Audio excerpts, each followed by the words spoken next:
तो संसार की ये उलझने, ये अस्थिरता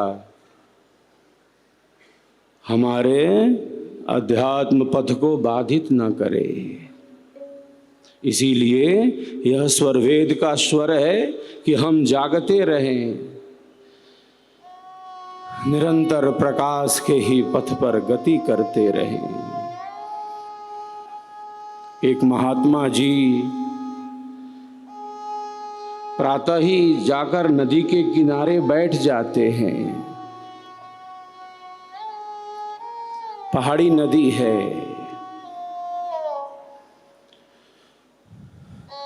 प्रातः काल ही जाकर महात्मन नदी के किनारे बैठ जाते हैं। ग्रामवासी देख रहे हैं कि महात्मन तो प्रातः काल से ही नदी किनारे बैठे हैं, अब तो सांझ होने को आई, अब तो सांझ होने को आई, महात्मन नदी पार नहीं कर रहे। महात्मन तो नदी किनारे बैठे हैं, प्रातः काल से संध्या वेला आ गई।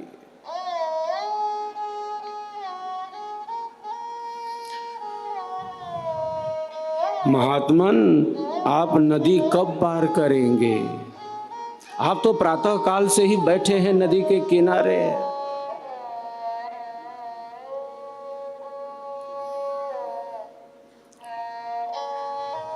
महात्मा जी बोलते हैं कि जब ये नदी बहना बंद हो जाएगी तब मैं नदी पार करूंगा।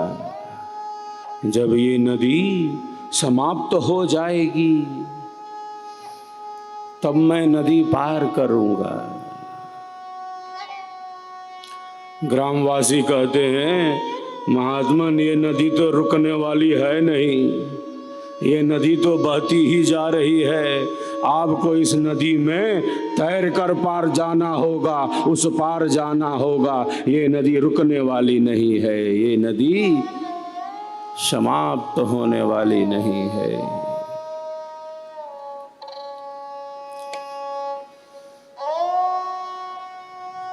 महात्मन कहते हैं अच्छा ये नदी समाप्त होने वाली नहीं है, ये तो बहती ही जा रही है।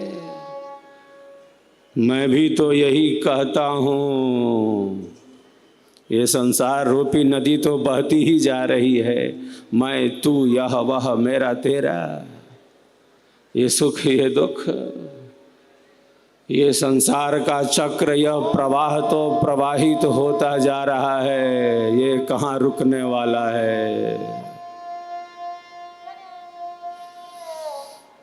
ये नदी तो बहती ही जा रही है।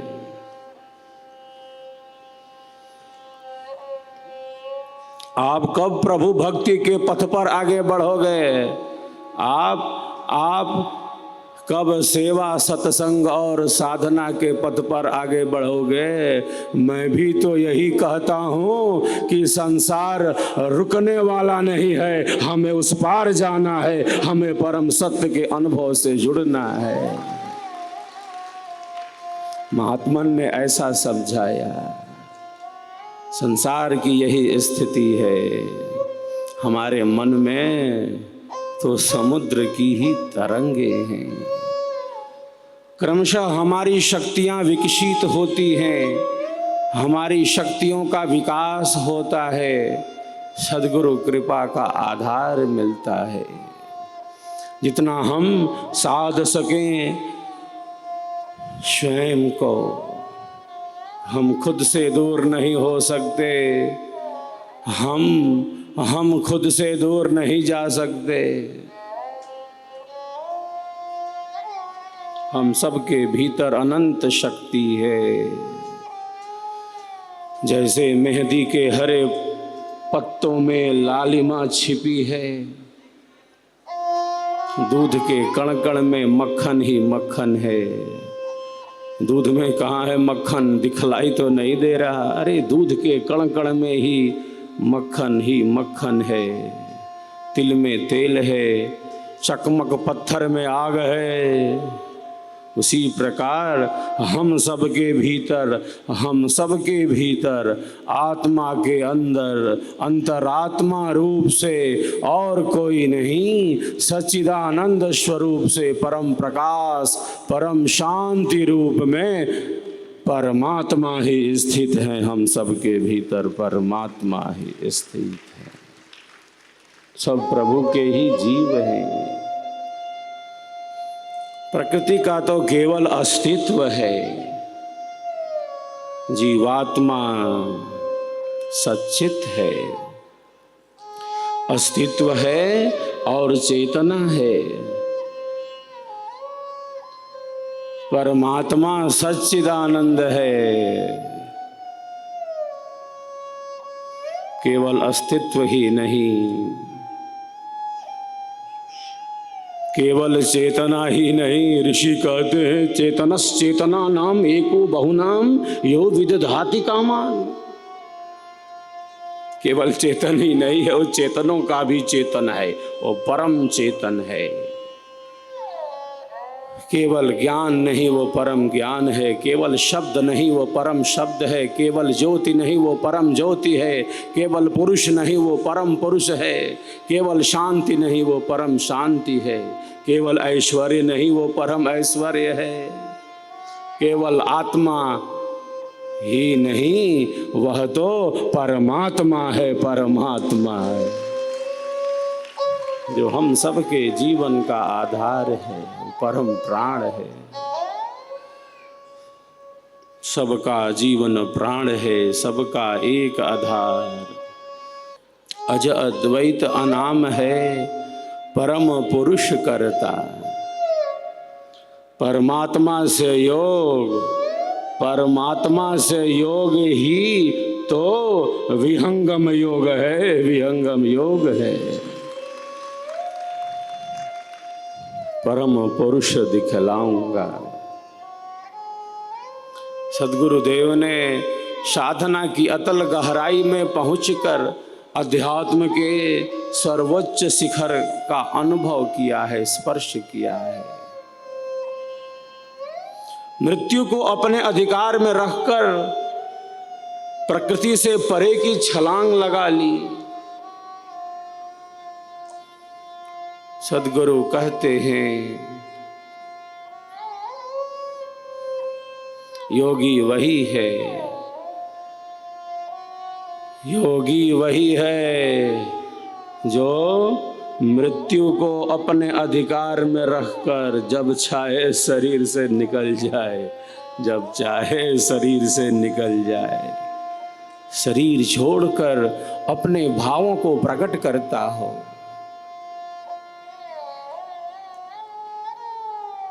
सद्गुरुदेव ने स्व इच्छा से योग मुद्रा में स्थित होकर अपने भौतिक शरीर का परित्याग किया।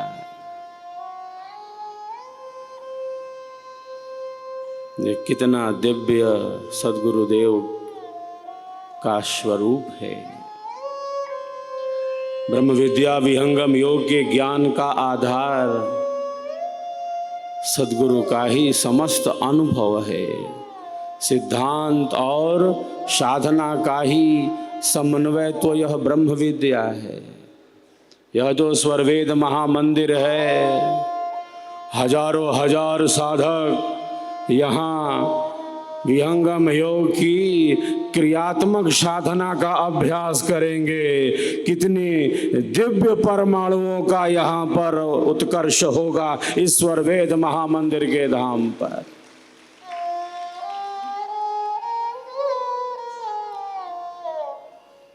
साधना का अभ्यास, जिसके मन की जो स्थिति है,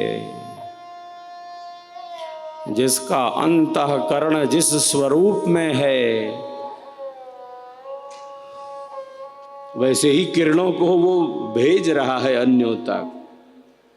जो शांति में है, जो प्रकाश में है, जो ज्ञान में है, जो सिद्धांत में है, अन्यों तक ऐसी ही प्रभा को बिखेर रहा है।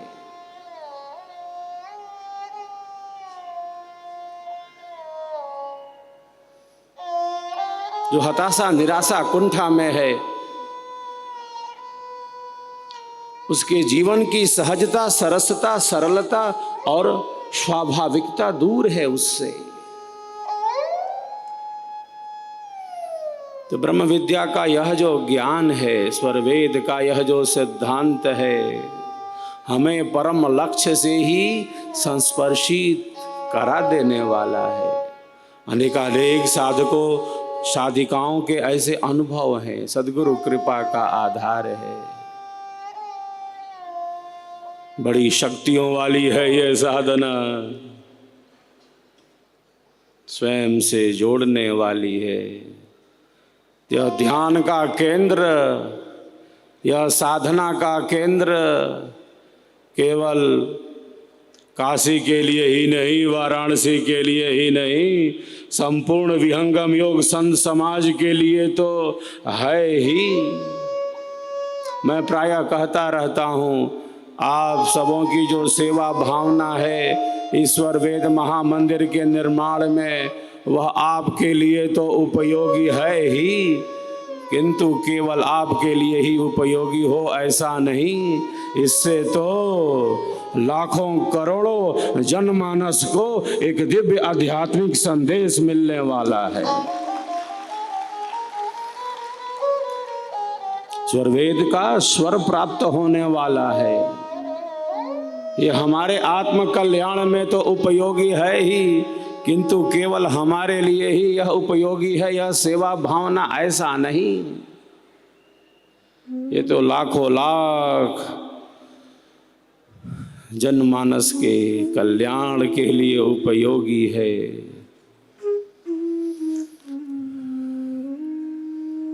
दुखियों का दुख कम हो, पीड़ितों की पीड़ा कम हो, अध्यात्म में यही मार्ग है, क्योंकि परमात्मा आनंदमय है।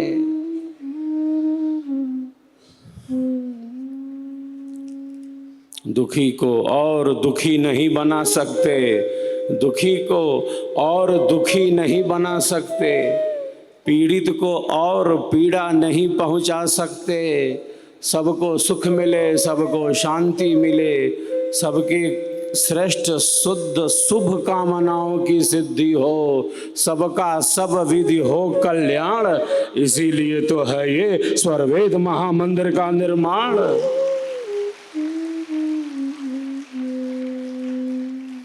इसीलिए तो है।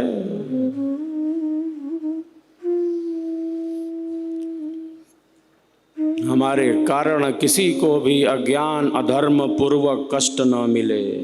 न्याय पूर्वक दंड का विधान है, अन्याय पूर्वक नहीं। हमारे कारण किसी को भी अज्ञान अधर्म पूर्वक कष्ट न मिले, बल्कि हमारे कारण तो सबको सुख ही सुख मिले, सबको शांति ही शांति मिले। इसीलिए तो ये स्वर वेद महामंदिर है।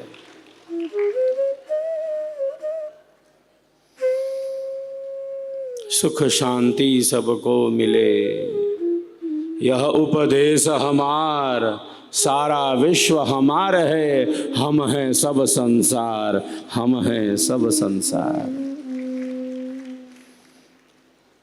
यही तो हमारी भारतीय संस्कृति के मूल में है, और हमारी संस्कृति विश्व की आदि संस्कृति है, विश्ववारा संस्कृति है। अपनी संस्कृति के कारण, अपने ज्ञान के ही कारण, त्याग और समर्पण के ही कारण, आध्यात्मिक ज्ञान के ही कारण हमारा देश भारत विश्व का गुरु था, विश्व का गुरु है और विश्व का गुरु रहेगा, विश्व का गुरु रहेगा। जहाँ युद्ध के मैदान में मन की शांति का उपदेश दिया जाता हो, बिना मन की शांति के हम जीवन का कोई युद्ध जीत नहीं सकते। जितना हमारा मन शांत होगा, प्रतिकूल परिस्थितियों में जितना हम अपने को स्थिर रख सकेंगे, विपरीत परिस्थितियों में हम किस प्रकार अपनी आंतरिक शक्ति को विकसित रखें प्रतिकूलताओं में। अध्यात्म यही कार्य करता है। बिना मन की शांति के जीवन का कोई युद्ध जीत नहीं सकते। इसीलिए तो युद्ध के मैदान में ब्रह्म विद्या का ज्ञान दिया जा रहा है, ब्रह्म विद्या का ज्ञान दिया जा रहा है अर्जुन को। बिल्कुल हताश हो गया है वीर धनुर्धर अर्जुन। कह रहा है प्रभु मन हठी है, दुराग्रही है। अर्जुन बोल रहा है कि मन चंचल है प्रभु, मन चंचल है।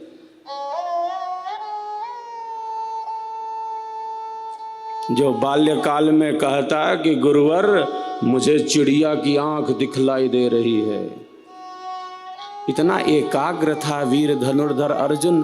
बाल्यकाल से इतना ओजस्वी और तेजस्वी था। वह अर्जुन युद्ध के मैदान में कांप रहा है। महाबली के सबल हाथ कांप रहे हैं।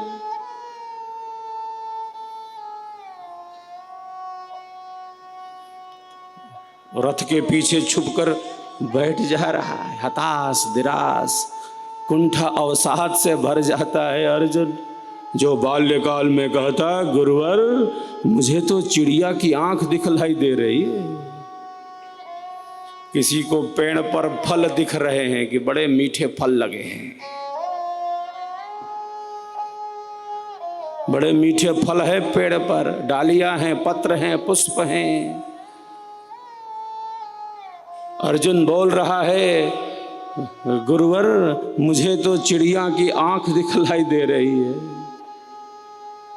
कोई भी तो नहीं कह रहा कि मन चंचल है, अस्थिर है। ये वीर धनुर्धर बोल रहा है।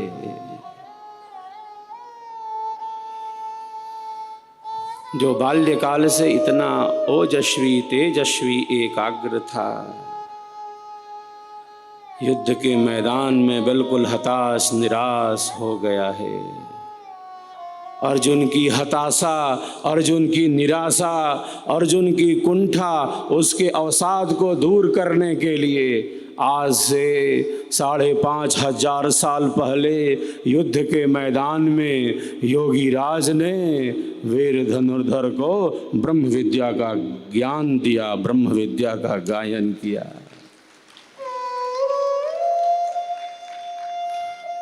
इति श्रीमद्भगवद्गीता उपनिषत्सु ब्रह्म विद्यायां योगशास्त्रे श्रीकृष्णार्जुन संवादे अमुक अध्याय, प्रत्येक अध्याय के अंत में यह तो बिना मन की शांति के हमारे जीवन का भौतिक एवं आध्यात्मिक विकास संभव नहीं है। और विहंगम योग की साधना के द्वारा एक साधक साधता है। मस्तिष्क की अल्फा तरंगें बढ़ने लगती हैं। अल्फा के बढ़ने से क्या होता है? शांतिमय सचेत अवस्था का निर्माण होता है। सबसे प्रमुख बात यही है, केवल शांत ही नहीं है साधक, शांत तो है ही, किंतु केवल शांत है ऐसा नहीं, वो सचेत है, वो जागरूक है। दोनों स्थितियां एक साथ हैं। विहंगम योग की साधना से यह सहज संभव है।